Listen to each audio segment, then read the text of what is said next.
Kamusta kayo mga tol? Ngayong araw nasa harapan na natin itong pinakabagong Adventure Maxi scooter sa market. So ito nga pala mga tol ang bagong Rusi Adventure X 150i. Tara tignan natin ngayong araw.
For the first time mga tol, nagkaroon si Rusi ng talagang napaka-affordable na Adventure Maxi scooter.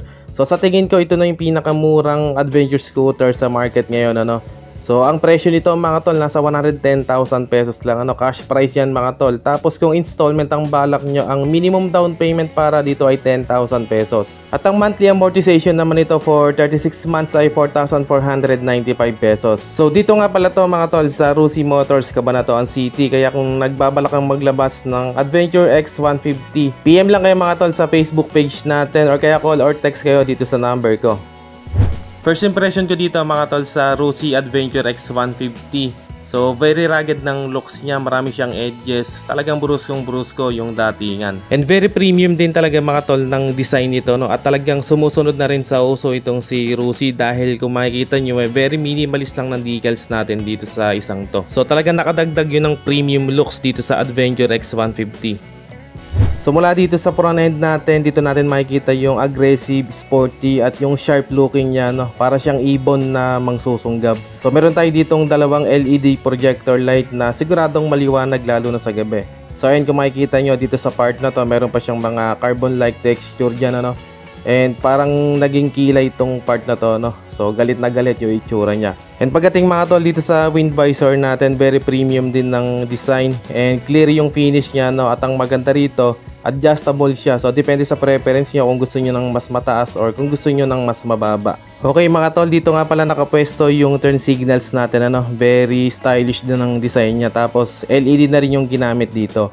And pagdating naman dito sa side profile natin, yung decals niya, yun nga sabi ko kanina, very premium ng datingan kasi minimalist na lang yung decals ito. So meron lang tayo dito sa side profile yung Rusi na pinaka-brand niya and talagang bumagay din sa accent ng fairings natin dito itong black and red na decals. So bali glossy nga pala mga tol yung finish ng paint natin dito sa Adventure X 150. Pagdating naman mga tol sa part na to, may mga edges tayo dito na parang nagmukhang muscle ng motor na to no. So bruskong-brusko yung datingan and dito naman meron tayong decals dito na naka-indicate yung displacement ng makina no. So 150i and dito naman sa bandang likod yung pinaka-branding niya na Adventure X. Tapos meron siyang maliit na nakasulat na water cooled 4 valve. And sa ibabaw nito meron siyang lines na black and red ano. And yung part na to para siyang honeycomb. So masasabi ko sa decals mga tol, very premium ano. So parang hindi na tinipid dito sa mga sticker. Kumbaga hindi siya madaling mababakbak. At syempre meron din tayo ditong sporty muffler design na naka-upright yung position ano, yung design niya. And meron tayong heat guard dyan na may carbon like texture. And dito mga tol nakapwesto yung pinaka-cooling system niya no, o yung radiator niya. At syempre dahil adventure scooter to mga tol, yung comfortability nito ay talagang may bibigay din lalo na dito sa tapakan ng rider. And ayan, yung mismong tapakan ay meron siyang metal plate dito no. And ang maganda rito, pwede nating ilipat-lipat yung pwesto ng paa natin. So hindi tayo agad makangalay dito lalo na kung maglo-long ride tayo. And dito sa pillion footrest natin, very premium din mga tol ng design. Tapos yan no, meron pa siyang goma dito no para diyan tatama kapag tinupi natin. And pag tinupi natin yan mga tol, talagang bumagay din siya dun sa design ng fairing. So kumbaga hindi siya nakakasagabal, lapat na lapat dun sa gilid. Pagdating naman dito sa suspension sa front mga tol, so naka-telescopic fork tayo dito, tapos meron siyang boots dito no. So protection niyan kung mag-ride tayo sa mga rough road. So hindi siya basta masisira kasi meron tayong cover dito, yung tinatawag na boots. Tapos meron siya reflector dito for added visibility na rin, ano. Very premium at very stylish din mga tol ang front fender natin. Tapos glossy yung finish niya. And meron din tayo ditong logo ng Rusi. At dito naman sa gilid meron tayong decals dito na CBS, ano. So naka-combine braking system na pala to mga tol.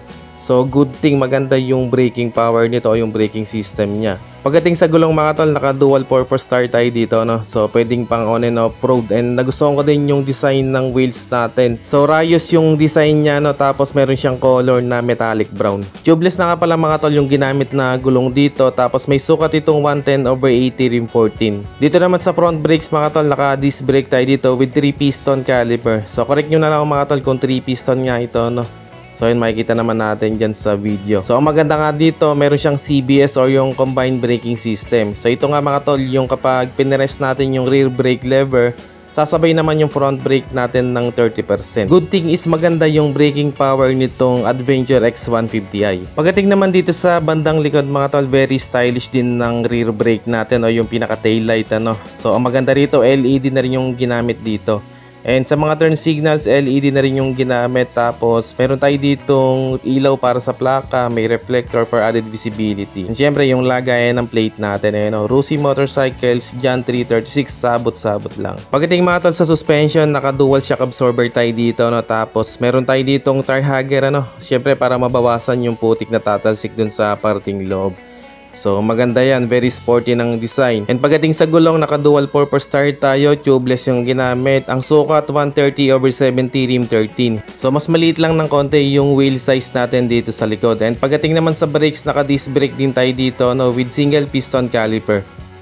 Pagdating dito sa cockpit natin, sa meter panel niya, naka fully digital meter panel tayo dito, no. Tapos meron pa siyang parang sangga dito, no, para kitang-kita natin kahit tirik yung araw. So syempre dito natin makikita yung mga info nitong Adventure X150. And dito nakapwesto yung USB charging port natin, ano. So magamit natin to kung maglo-long ride tayo or kaya kung ang trabaho nyo ay delivery services, so hindi nyo na kailangan magpakabit ng aftermarket na USB port. And nagustuhan ko din mga tol yung ginamit na handlebar dito, no.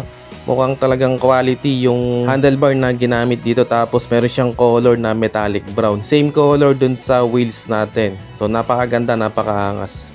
Pagdating dito sa mga switch handlebar, very premium na rin ng mga plastic na ginamit, ano. So meron tayo ditong engine kill switch, yung on and off ng headlight at syempre yung electric push start. Dito sa kabila mga tol, meron tayong passing light switch and yung high and low beam, turn signals at yung busina. And meron na rin siyang hazard light switch dito. And ang nagustuhan ko mga tol, napakalambot lang pindutin ng mga switch, ano. Very good quality mga tol ang ginamit na mga switch dito sa Adventure X150. Naka mechanical key shutter na rin tayo dito mga tol, integrated yung design niya. So bali dito na rin natin bubuksan yung upuan and yung fuel refiller natin. So bali sagad lang natin sa kanan para magbukas, ano. So speaking of fuel mga tol, andito sa harapan nakapwesto yung fuel tank natin. And ang maganda rito, malaki yung tangke niya, no? May sukat itong 11 liter. So talagang napakalaki mga tol ng fuel capacity nito. Kaya siguradong malayo-layo rin yung mararating ng isang full tank nito. And dito na nga rin natin bubuksan yung upuan natin. Ang nagustuhan ko dito mga tol sa seat natin kapag binuksan, ano. So pwede siyang tumigil sa gitna. So kung gusto niyo naman ng sagad ng bukas, itulak nyo lang papunta sa unahan. So meron tayo ditong spacious na under seat compartment. So siguro kasya dito yung isang full face na standard size, ano. So malaki-laki kasi yung capacity nito. And syempre pwede natin itong paglagyan ng mga basic tools natin, jacket, maliit na bag, etc. Sa grab bar natin, very premium at very stylish ng design. Putol siya, no, hindi siya buo. Tapos meron siyang glossy finish na paint. And sa mismong seat natin mga tol, very stylish din, ano. So maganda yung cushion na ginamit, malambot siya. And yung cover talagang maganda rin yung grip. So makapit. And pagdating naman dito sa pillion seat natin, so malapad din, kaya siguradong komportable rin sa kiyan ng backrider natin. Pagdating mga tol sa seat height nito, so para sa reference nyo, ang height natin ay 5'7", ano.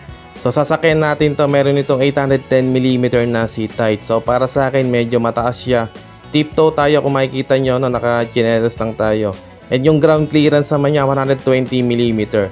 Pero kayang-kaya naman nating i-manage to, no? So magaan lang siya. Meron lang itong 142 kilograms, kaya kayang-kaya namang i-manage. So siguro sa mga may height dyan na nasa 5'4 o 5'5", So ang mas maganda sigurong gawin kung balak nyong maglabas itong Adventure X150, pwede nyo naman patabasan yung upuan nito, syempre para kahit papano bumaba yung seat height niya.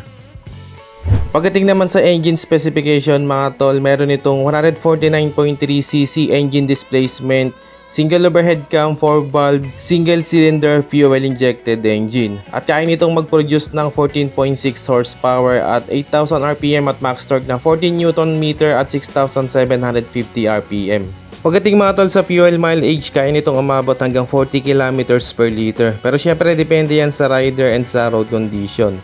Okay mga tol, yan ng Rusi Adventure X150i, ang pinakabagong Adventure Maxi scooter na mabibili natin sa market, especially dito kay Rusi So dito nga pala yan mga tol sa Rusi Motors, Cabanatuan City. Kaya kung taga Cabanatuan ka, kung taga Nueva Ecija ka, kung nagbabalak kang maglabas ng Rusi Adventure X150, so punta ka lang dito o kaya PM mo ako sa Facebook page natin, and pwede naman call or text mga tol dito sa number ko. Hanggang dito na lang muna mga tol kung umabot kayo sa part ng video na to, at sa mga solid viewers natin dyan, maraming salamat mga tol sa panonood. And kung bago ka lang sa channel na to, huwag kalimutang mag-subscribe at paki-on na rin ang notification bell para ma-notify ka pag may bago tayong upload. And meron din tayong Facebook page, paki-like and follow na rin. Maraming salamat mga tol, always ride safe and God bless.